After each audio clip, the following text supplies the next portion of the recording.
screen got weird. Welcome to the Cafe Nutty Show. I am your host, the Goldsmith. It is the 28th of February, but not the last day. Happy leap year, apparently. Leap day being tomorrow.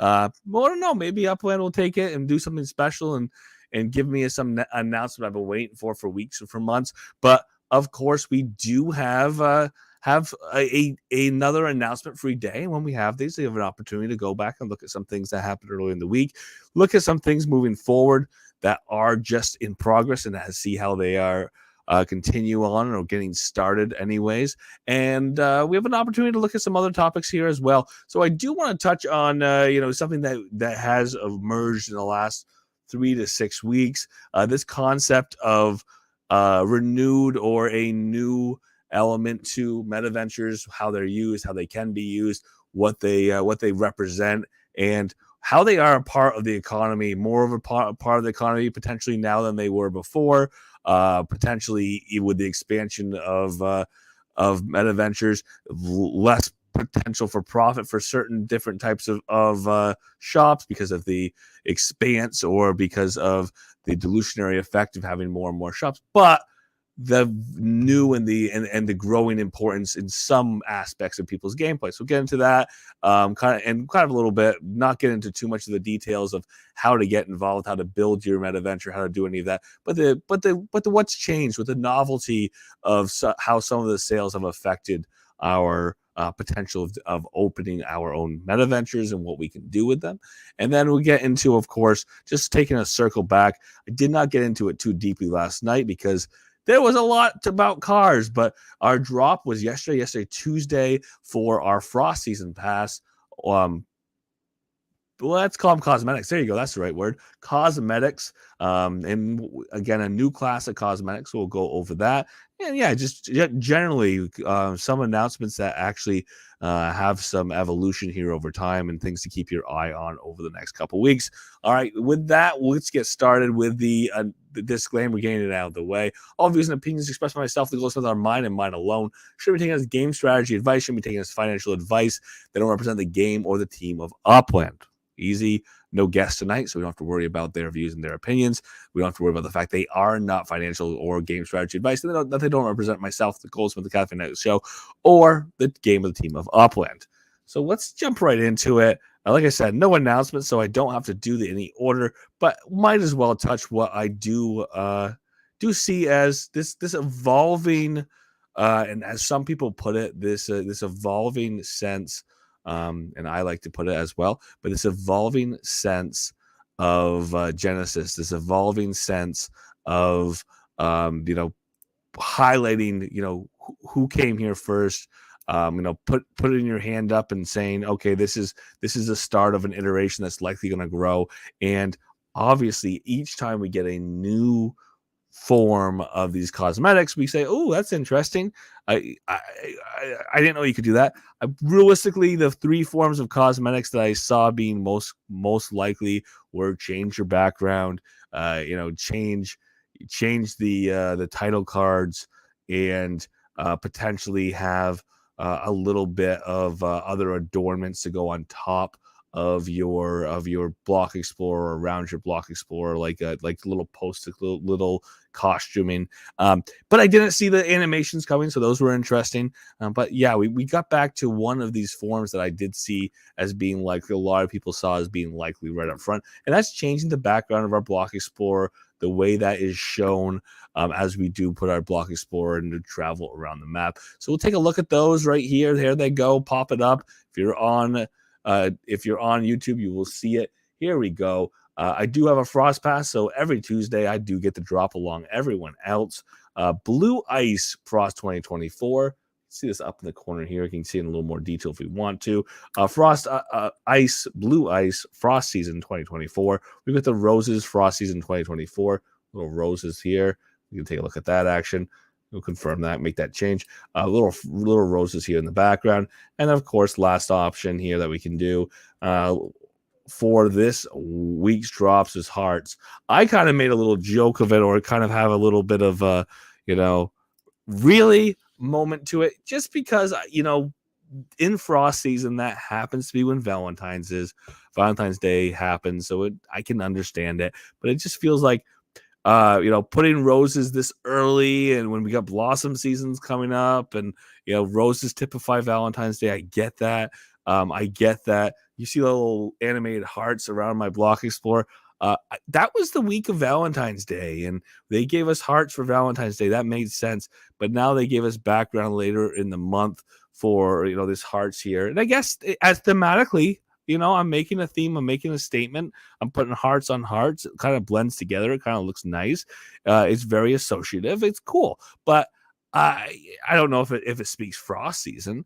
I don't know. Maybe my wedding anniversary is in June, and maybe I'm thinking hearts for that. I don't know. But again, this is Upland. Maybe being a little more broad, because there are things that happen during frost season, during the month of February into March, and maybe that's them trying to typify those things. Keep in mind, if we go back and I take a look at some of the other drops earlier in the season, we've got all these footballs, and we've got all these different options for football. So maybe it makes sense that we have some more options that typify Valentine's Day, since we already took one entire drop cycle to focus on footballs for a event that happens and is followed by one group of players potentially that happens and is followed by not everybody who plays the game, and ultimately happens just one day. So yeah, maybe we get to the opportunity to celebrate Valentine's Day for more than 1 week. Keep in mind that if these are long-term, available for frost season next year, this idea of Genesis, this idea of provenance, this idea of being here first and having this Gen 1 version of the cosmetics for the 2024 frost season, be able to apply in the future, maybe that has a point. So I will take it. I appreciate it. Perfect. We'll definitely see what's going on here and continue on with these as we have a few more weeks, a few more drops this season. Looking forward to seeing what happens there. Who knows? We might get lucky. We might get surprised. We might have an even a different potential drop here. Who knows? Maybe they'll give us even a Block Explorer. Again, we've had cosmetic Block Explorers before. Those are Block Explorers that do not have, and these are actually all cosmetic Block Explorers here anyways. The cosmetic Block Explorers that don't have a mint number, they're not tradable, exchangeable, just like all of our frost season, all of our seasonal cosmetics, they are not exchangeable between parties. So we could even see a cosmetic Block Explorer. This is a cosmetic Block Explorer right here. Here's another one right here. Here's the one right here, celebrating FIFA World Cup. And we definitely could see cosmetic Block Explorer. So fingers crossed, maybe that's something that Upland wants to do and does do later down in this season, the frost season, for our first, with some more options here, our first ever cosmetic season in the game of Upland with the Frost Pass. We do have, and we do know that we'll get in the Blossom season. That might change what Upland puts out. It might be more iterative. It may be a little different tilt or slant. But for this season, it is interesting to see every week what is coming out, and that we can see different forms of these cosmetics. And maybe there's a couple more types, couple more categories of cosmetics to come that we don't have yet. And then with that, I do want to drop in and take a look at a couple announcements that we do have, or we have had in the last couple of days. They are old, or they are something we've already had a chance to visit, but a couple to look at that do tie into our calendar of keeping track of and moving forward here. Our frost ornaments obviously happening earlier in the week. Those stopping, the sale being suspended. What is in the market is in the market. Those are, and I'm gonna miss the segue here. I could have done a different segment and taken the segue and ran with it, but I'm gonna skip that and miss that segue here to say that does come over, rolls over into the secondary market, rolls over into MetaVentures, rolls over into the opportunity for people to use these frost sales as as a profit center. And we'll circle back on it. I'll just drop that tidbit there. That sale did happen. That sales got suspended. A limited number of those got into the market because Upland saw overall that they saw the demand wasn't where they thought the demand was based on their price setting. Maybe that is a good lesson Upland learned there. Maybe the market should see the value of ornaments differently than they do. I don't know. But ultimately, the two were at a mismatch, and we did see Upland right the ship or try to solve the concern by theoretically reducing the overall number of these that hit the market by suspending the sale and burning the remaining quantities that were left on the market. The Upland Racing Series obviously is a calendar to put on or is an event to put on the calendar. If we take a quick look, a couple dates to keep in mind here. This is open. This is going to be something that I can take a look at the leaderboard. I always like seeing leaderboards as they evolve. I always like seeing things as they change.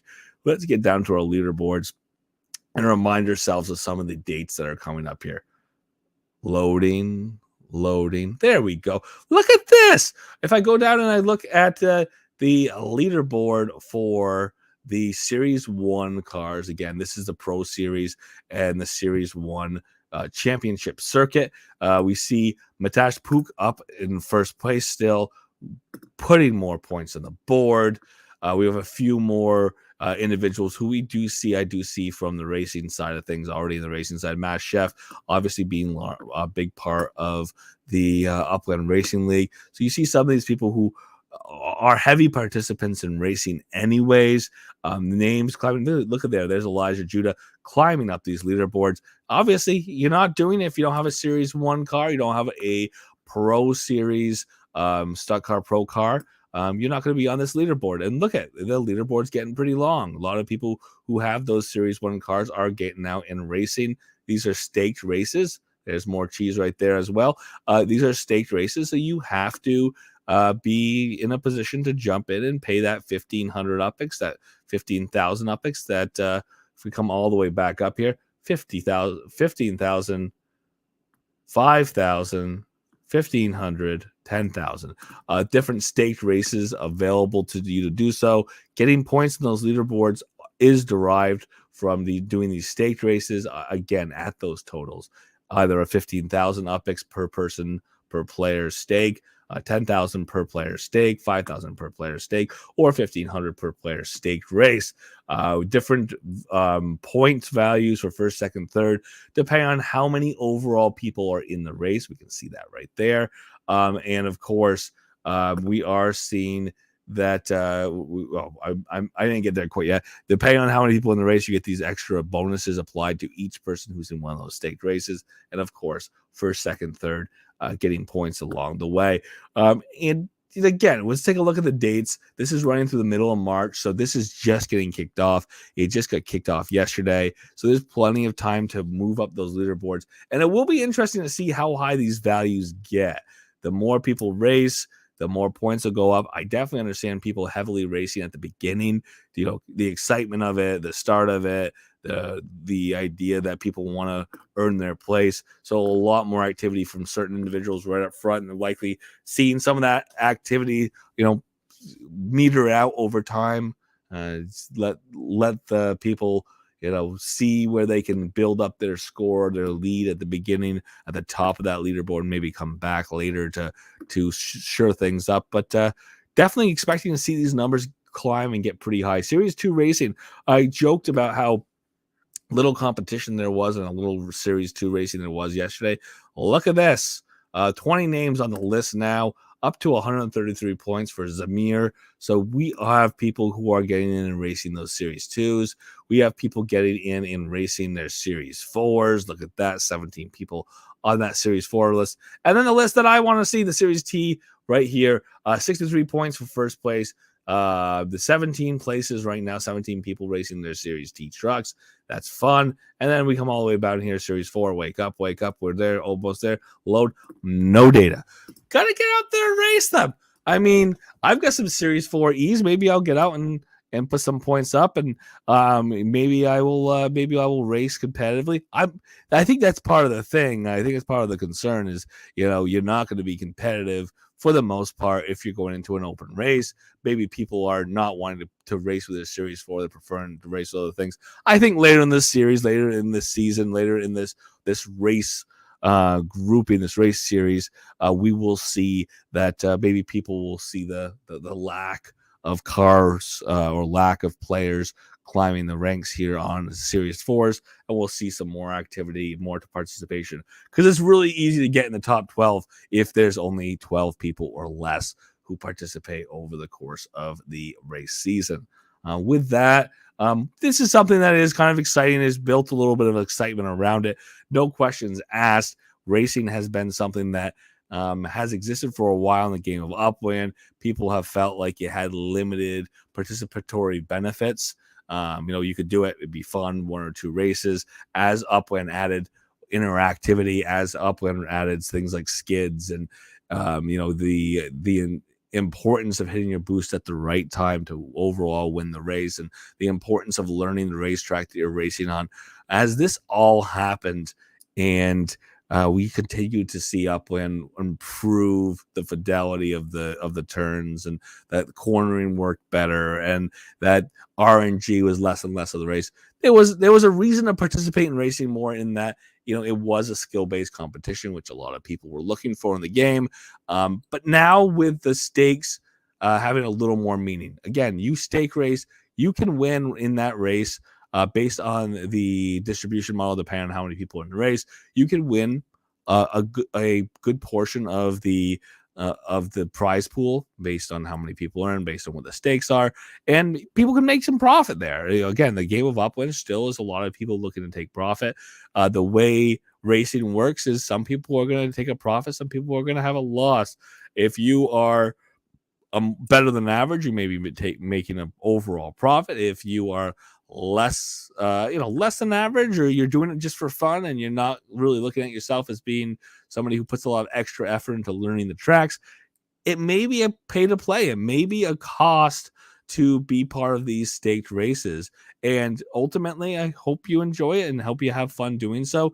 There is also the opportunity to race without being staked. That is important to note here. Keep racing if just for the fun of it, if you want to do so. But this incentivization to do staked racings is a good thing for Upland to be doing. It ties back into a promise to a type of metaventure. Here, look, I'm getting ready for a segue over here. A type of metaventure called raceways.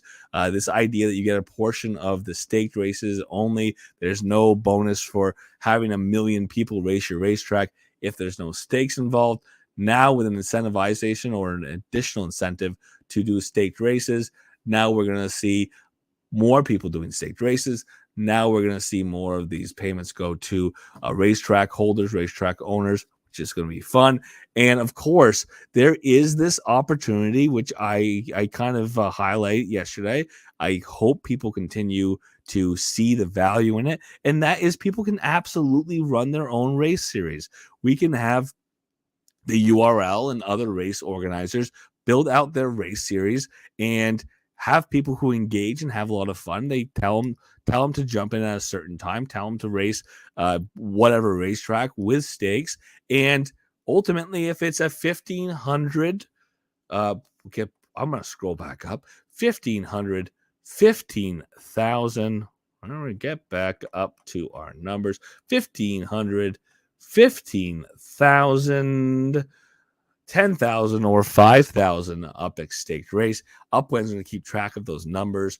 They're going to count those with the points as shown, with these additional points as shown based on the number of people in that race. Based on the number of people in that race, we're going to see these points be applied as well to all participants, and those are going to build up on the leaderboard with points towards the end of the season. So keep that in mind. Upland's going to do this on an annual basis as well. So these are going to be building towards a championship towards the end of the year, which is always fun. And we really appreciate, that there's a layer that, you can do one thing for the fun of it with a overall long-term goal build points, accumulate points over time. Having these seasonal events, having these once a year or limited time events around seasons, they're great. But having a long-term goal, having a reason to log in January, February, March, right on through the year, all the way to the end of the year. And the way Upland organizes, the end of the year is, Genesis week. The start of the year is just after Genesis week. I really appreciate that we have a beginning and starting point of the year. It's not at the end of the year like a calendar, but it is at the point where Upland says, this is where we started. So we kind of end our year right before Genesis week. We start our year at Genesis week. And as Upland has said, Sizzle season is going to be the official start of the new racing series season. It's going to be a whole new ball game. We'll probably get some new introductions of competitive racing when we get there. And who knows, maybe we'll have some other things along the way. Maybe we'll get and push towards life. That's part of the long-term list. We've got life coming out later this year. Fingers crossed. We're very soon waiting for the announcement for the second cycle of totems. Fingers crossed that's coming very soon. And then, of course, we have a few other things, cars as transportation, which does dovetail pretty nicely with them bringing out the race series, with giving a little more reason for people to have cars or have certain cars for racing. Now we're going to give the people reason to have cars that may not be as centric to racing, the vans specifically, our semis as well, but also some of these vehicles, the trucks especially, they are going to have value for cargo transport. The other vehicles are Series 4, Series 2, are really all cars are going to have value for transportation between cities. So we're looking forward to that happening. Again, transportation between cities using vehicles is our next promise. Yeah, I guess that'll be the other thing to say. Our next promise, our next roadmapped event or expansion of utility for cars. So we'll be excited to see that happen relatively soon. And since we're talking about cars, since we're talking about the utility of cars and the expansion of utility of cars and the reason for having them, let's do that circle back here to MetaVentures.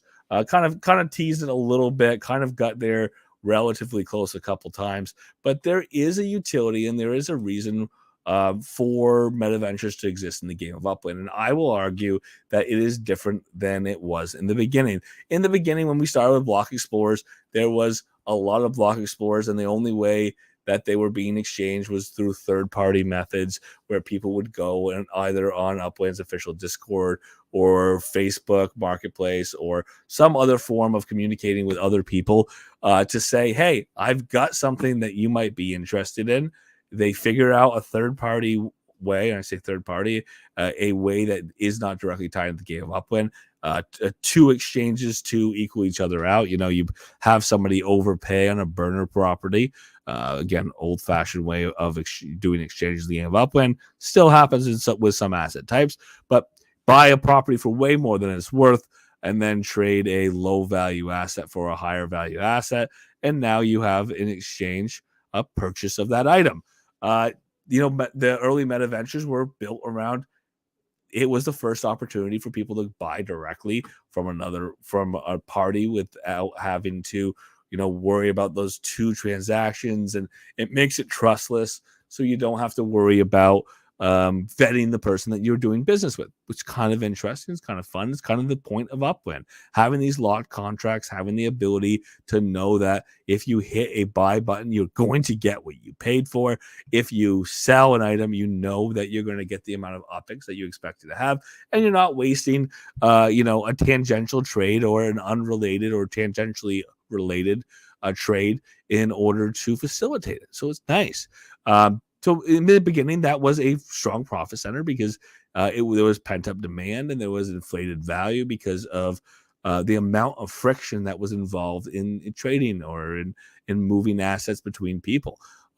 We did see that a lot of that pent-up demand got met. The Block Explorers, a number of Block Explorers expanded. The overall supply expanded without the player base expanding to meet or expand in excess. So we did see that market dwindled quite a bit, but it's still there. If you want a Block Explorer that you don't own, you can go to a Block Explorer shop and purchase it. Again, as I said, the values are not comparable to what they were when Block Explorer sharps first started. Again, ease to purchase plus expansion of overall quantity of what's available for Block Explorers definitely has played a role there. But it's still for MetaVentures. Along with it, we've had MetaVentures get added along the way. Those include MetaVentures with UGC. Those include MetaVentures. I've got a couple here on the board that are lighting up. Look at this. I got a bunch that are lighting up right over here. Two of those are mine, but these are all other people's here in the outside of the downtown Wilshire Boulevard. Again, this is outside of downtown, but this is Wilshire Boulevard, mid-city here area, where we've got a lot of, or decent concentration anyway, of different MetaVentures. And as these MetaVentures have been added to the game, they are opportunities for resale, but as well as UGC side of things. So to touch the two real points as of right now on MetaVentures is one big point of MetaVentures as of right now is to bring unique art into the game of Upland. That requires you to have a big old factory somewhere in the game. That big old factory obviously is going to produce your map assets or your structure ornaments. I'm going to see if I got a factory here somewhere nearby. If not, I'll have to search for one. It's going to allow you to build your map assets or your structure ornaments, and you're going to be able to bring those into the game of Upland, new form of art, and sell those. Again, since we're talking about map assets, we talked about them earlier in the show, with the seasonal basis, with the fact that we have the ability to potentially rank ourselves up a leaderboard with our seasonal ornaments and potentially win some decent prizes, which includes up to landmark. With that as being a reality, being able to buy a structure ornament that is UGC created, that is tied to a season, has a value in addition to just being beautiful, just being something that you want to see. So that is always fun, and that definitely is a reality that we're working with right now. If I go and take a look at some factories, I happen to be in Los Angeles, so I'm going to go back and take a look there. I am using the regular search tool. I am using the directory. I did go under factories, and I'm going to sort by city and to go to Los Angeles. Look at that, 43 cities I have to choose from in the game of Upland now. Boy, oh boy, are we getting expansion in the game from where we were years ago when I started, and there was the city of Fresno and the city of San Francisco, and then now coming in the city of Manhattan. That was a fun time. But now we've got so many more cities. Okay, so let's see what we've got in where we are in LA. I think we ended up with. Here we go. We've got a lot of them here. There's a factory. Building assets along the way. Hopefully somebody's got something in process so we can take a look and see who's got their production queue filled up. But again, building some assets that you can turn around and sell. These map assets are going to, when we're looking at map assets specifically, they're going to have that enhanced value of having utility above and beyond beautification. So that's one utility. Again, map assets, same thing. If you've got map assets versus structure ornaments, the utility of structure ornaments ultimately has a tie with a leaderboard contest. Map assets, as of right now, doesn't. It does tie into, and it has been associated with, helped certain neighborhoods build into a collection or get that node collections. So that is fun there. But again, it's mostly cosmetic at this point, with the caveat that who knows? There could be other third-party utilities. They could be tied into another layer 2 game. Always a possibility. But that is a market that is largely driven around aesthetics, and that option is there, and hopefully people continue to use it. And then I want to get into this idea of retail shops, because this has changed a little bit. With retail shops, why would I want to have a retail shop? Well, there's really 2 or 3 reasons right now. Obviously, the first reason is I have a huge inventory of my own assets right now. I want to sell those assets. That's one of the easiest ways. You don't have to pay fees. You don't have to worry about whether or whether or not somebody is going to allow you to sub-merchant sell in their shop. Keeping in mind, there's some sub-merchant sales that do not exist yet. There's no sub-merchant sales in cars. There's no sub-merchant sales in structure ornaments. There's no sub-merchant sales in map assets. With that noted, a lot of people had just started and made shops just so they could sell their own assets that they've accumulated over time. Maybe they are still in love with their ornaments, but there's some duplicates. They don't have the structure types. Again, keep in mind there's some random bundle sales, just like the ones we just had for the frost season. You didn't know what you're going to get. I got a couple assets that didn't tie directly into my own plans in the game of Upland. They didn't tie directly into the types of structures that I had built that I had to decorate. So maybe I'll sell some of those. And then I'm still going to hold on to many of the assets I already have. And with that note of accumulating assets and me continuing to look at my assets, the other big reason why I might want to have a structure ornament shop is because there's exclusive sales exclusively locked to meta-ventures who own structure ornament shops, showrooms. There's sales that are exclusively locked to people who own BAP asset showrooms. There are sales that are exclusively locked to people who own showrooms, car showrooms. The idea is that these are meant to be resale shops that Upland is selling on a wholesale basis to those shops. Again, some people can argue whether Upland's current sales really represented wholesale or them trying to sell at a retail price to meta-ventures and having a markup added upon retail price. Those arguments can definitely exist, cost setting and all that, and that can definitely be worked on. But this concept that you can buy something that you can only buy if you have one of these shops. There's only so many of these shops in the game. Again, specifically when we're talking about the structure ornament shops, we're talking about a showroom that you have to build a showroom, at least a small showroom. You have to designate it as a metaventure. You have to apply for metaventures by going to City Hall. So if I am the city of, and I think I'm going to have to authenticate to do this. Of course, I'm going to. I don't think I've done it in a little while. You go if you're in the city of LA, you're going to go down to the town hall, City Hall, click on the City Hall, and see that in here I've got the opportunity of getting my metaventure application. I go and I apply for my metaventure. Obviously, it says I'm not at City Hall, so I can't do so. Apply for a metaventure, get my metaventure. It honestly doesn't take a lot of turnaround time at this point. And once I've gotten my metaventure, I've met the requirement of having the right structure built. I've put in the limited amount of information, limited amount of graphics that I have to fill out what's needed for the shop, and I go ahead and get approved. Now I have the ability the next time a sale rolls around to purchase. And as I mentioned, I might be a collector. I might be purchasing just for myself as buying at origination. Keep in mind that some of these items that shop owners get, they may not be as excited about putting on the market. They may see these items as things they need for their collections. So if you want that same opportunity, you have to be a shop owner. You have to own a metaventure of that type. We can see this in cars. If I got lucky and I got a TR, which I got a few TRs out of the most recent car sale, I'm going to hold on to at least one of those, which I'm definitely doing. If I had only gotten one, I probably wouldn't sell any of my TRs. Now that I've got multiples, I can keep one. I can sell my additionals.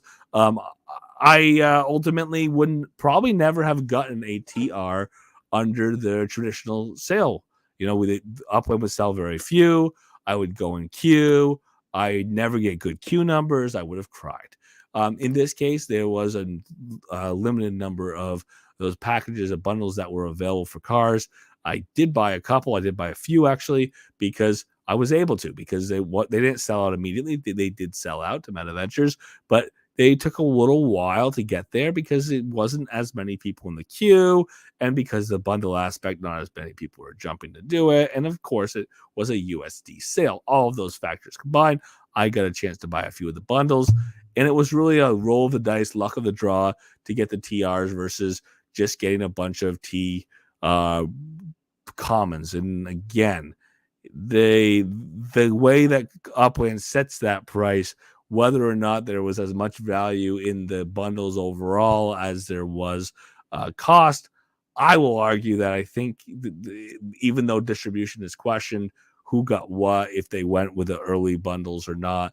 Um, Even though that is a question and as a concern, it does look like the value was there. Again, with the RNG, with the bundle packs, with a random, uh, luck of the draw hit ratio, you might get unlucky. You might get a lot less value than you paid for. That is a reality of how these bundle sales work. But ultimately, if I wanted to get the car I wanted to get, that was my best opportunity to do so without paying a lot more than mint to buy it on the secondary. And that's exactly what happened for me. That means that one of those TRs is never going to go on the market. It's mine, all mine. I'm not going to put it up for sale in one of my showrooms. And ultimately it comes out of the market that way. That is a reason to have a metaventure. If Upland wants to change those rules, they can. But that's a real justifiable reason to have a metaventure right now. If you want to have an opportunity to participate in these sales, which are otherwise wholesale, and you want to use that wholesale to see if you get lucky and get your own car or the car that you really want, turn around and sell the other ones in the bundle. If you want to buy a bunch of bundles and have as much inventory, as much as stock as you can, then turn around and sell what you don't want and keep what you want. That's a strategy, and we're going to see that in structural ornaments as well. Like I said, only so many went on the market. Of those that went on the market, a lot of those sales didn't happen. There was only so many of those bundles that got sold, about 100 of the 770 that were out on the market. So with those numbers, if you had bought some, you may just have bought them to hold on to because you knew that there was a limited pathway to end up on with getting these. Realistically, in the future, if UGC is working the way it's supposed to, and Upland's approving and putting out a lot of seasonal ornaments, maybe these sales aren't as important because you can go and buy in the secondary for UGC ornaments. You can go buy in the primary again from another metaventure. Look at that. The circle is round. It does connect all players of the game. You can go ahead and buy on the primary a structure ornament designed by a player, again a UGC item that has a value as a member of seasonal ornaments. You just have to go and decorate a collection property that you own, and now poof, you have another point, another tick, another check mark on the board for your structure ornament decorating contest, which is ongoing for leaderboards and will continue till the end of the season. So looking forward to seeing that continue to evolve. And then again, I'm going to put one more reason out here to have a metaventure, and ultimately something that ties into metaventures as a whole. And that is the back end of, building secondary businesses, doing things in layer 2, having larger projects in the game of Upland, and using those metaventures to help support those larger projects. Again, Upland is hopefully bigger than it is now, but at the moment, it's a large ecosystem. There are overlapping priorities, things like node building, things like having your own community and trying to reward people in that community. You can have a UGC business, ultimately have a factory and a showroom, build things in your factory, put things in your showroom. We have the ability to do reservations now, so you could reserve certain items for certain people. That could include things like building out a node and giving them out that way, giving out whatever asset to people in your nodes, with or without a significant cost, with or without a profit, but it could just tie into the way you are managing and building your node. You could use them as rewards for other activities. For things that happen in layer 2 space. You could use them and sell them to certain people based on who you want to invite into your community, and use those as markers for admission into a layer 2 game at some point. You obviously have to build the layer 2, the dev shop, and whatever that game, whatever that ecosystem is, you've got to build that and build that link in Upland. That has to happen, but it could be a part of that overall plan. And then, of course, if you just want to make a bunch of map assets for yourself, because you have always wanted to have a pink flamingo on your front lawn in every one of your properties, you can have a factory, get a decoration approved, get a map asset approved, aka get yourself what would could have previously been called the core item approved by Upland, and build a bunch of them because you want those. Again, you have to have the factory if you want that to happen. If you want to be the one submitting the ornament, or the decoration, either the structure ornament or the map asset, if you want to be the one controlling the production of it without having to spend UPEX for someone else to do it, you've got a little bit of spark to do it. You could be building those out just for yourself. Again, it's a little bit of layer of utility here when it comes to MetaVentures. You can, focus on building things out for yourself or for community members. You could be really building for that profit, right? Putting out the right items that you think you could sell, you can make a profit on. You could be playing the market. You could be trying to corner the market. Again, I like people to be able to buy on the primary. I want people to buy at the lowest price possible if available to them. But you could be focusing on how you can purchase things at the lowest price possible, potentially buying things like structural ornaments in the off season and then selling them during the season when their value is higher because there's higher utility. We could see a lot of iterations of people timing the market on block explorers because there's times of the year when they may be more valuable or more interesting. And of course, if new utility comes for block explorers, that market may shift as well. And if someone is holding on to a huge collection today and they wait till 6 months from now to sell when utility might change, we could see that profit option or that availability of profit, that opportunity to exist for them at that point where it doesn't exist today. So there's a lot of ways to time and to build your meta venture. Ultimately, as of today in the game of Upland, going and applying and getting a meta venture with the dues model is very inexpensive. We see there's so many meta ventures that are empty. I could go and I just did. I went and looked at a bunch of factories that are building nothing right now. I've gone and seen, and maybe I'll get lucky here if I zoom into my own property. But I've gone and seen a lot of meta ventures that are just selling absolutely nothing in their showroom. Here, let's see what this looks like. Wow, we got some stuff in here. Look at this.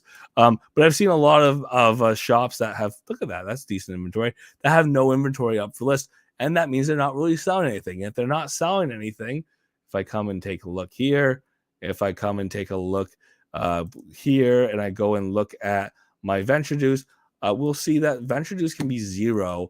Again, my venture dues will come due tomorrow or Friday rather.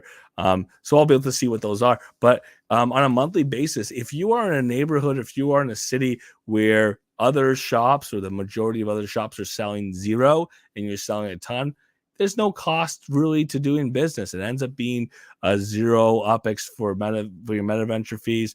The fees of transaction at 5% aren't crazy. They're what already exists in the game of Upland anyways for any transaction normally. So it is something that it is pretty easy to be a part of, and it's easy for people to be inactive on as well. Because they're inactive, it keeps the rates, the fees down for everybody else as well. So what is my argument at this moment? My argument is, if you have any reason to want to buy exclusive items that are put out for shops, if you are trying to find a new level of gameplay in the game of Upland, meta ventures are an option for you, or they should be an option for you. The one thing, the two things on the reality in the back end, I didn't get into a lot of it. I won't get into a lot of it tonight, but there are some elements of work that go in, especially on the UGC front. The managing, the making sure things are getting built, moving them between properties, moving around your assets, lining them up in such a way that they are attractive, that people want to purchase them. There's a lot of time that goes into all of those things. But if you are playing the game of Upland as a game and you are looking at these profits as profits while you're having fun, those can figure in. The limited profits, if that's all you're getting, they might just be an icing on the cake. You might be playing to create and playing to sell items and to flip and to feel that level of enjoyment about ultimately being a part of an economic game. If that's where you are, meta ventures can be a great area for you to, again, continue to play in the game. And then additionally, if you have a community or you're trying to build something in the game of Upland, you have a name you're trying to build, you're trying to, share what you are doing with other players in the game of Upland. Metaventures are a great way to do that. It's a layer one space. It's a space directly in the game of Upland where you can merge things that you're already doing. If you've got a Discord group and you're already interacting with people trying to build out a neighborhood or what's called a node generally, and you want to have a way of differentiating that node, you want to differentiate individuals who've done certain things for you, give them rewards. Having a UGC metaventure is a great way that you may be able to do that. And of course, having more metaventures in your node can help with ranking towards getting upgrade in collections, as well as just a way to have people in your neighborhood shopping or having the ability to shop in the neighborhood where they call home. So with that, again, I'll make the appeal again. If you are considering having a metaventure in the game of Upland, there's multiple reasons to do so. It is a relatively low barrier of entry. Ultimately, I can guarantee you it's not as easy to make UpX at having a metaventure as it used to be. That's why I kind of prefaced with that, with the change with the Block Explorer shops. We have many shops, many types of shops being lucrative for people making profits in many ways on the shops, but it's not everybody. That's why we have $0 or zero UpX venture dues in many places, because there's a lot of people who aren't taking big profits from their meta ventures. But so long as you know what your goal is and you put the time in and you are playing the game of Upland, you are probably going to enjoy having your new meta venture. So hopefully that's the case. Hopefully you find a space in the space of meta ventures, and looking forward to seeing more pop up here. Again, as far as I used to be concerned, I thought the barrier of entry was too low. I thought that the crowding of the space was too high. Ultimately, if it is going to be an open market, you've got to build your own differentiation. And ultimately, there's more than one reason to have a meta venture. For tonight, let's leave it at looking forward to announcements later on down the line. Good to see you, Magis. Looking forward to seeing more reasons to play the game of Upland every single day. So looking forward to announcements later this week. Genesis Week 2024. I think that there's hints. I think there's blood in the water. I think we're waiting to see that announcement. There's no question. It's the second cycle of totems. It feels like it, smells like it, tastes like it. There's reasons why we want it to happen in the month of March. Let's hope Upland's ready for the next cycle of totems. And of course, the cars as transportation. We are promised that we'll have the cars as transportation by the end of this quarter. We are going to have one more month in this quarter. I would like to have it earlier rather than later. Let's see it happen in the next couple weeks. Those are all things to keep your eyes out for. But we'll be back tomorrow, 7 p.m. PT, or sometimes thereafter. We have a little bit of conversation before we kick off the live show here on YouTube generally. That space is going to be in the Upland Discord. So if you are there, you can always meet us at 7 p.m. PT, knowing the show, the actual broadcast on YouTube happens sometime thereafter. And of course, recorded. If you're watching live, thank you for doing so. If you're watching recorded, of course, that's the way most people get a chance to watch, because time zones are what they are. Thank you again for being here. If you are in the Upland Discord, as always, feel free to unmute your mic. The floor is yours.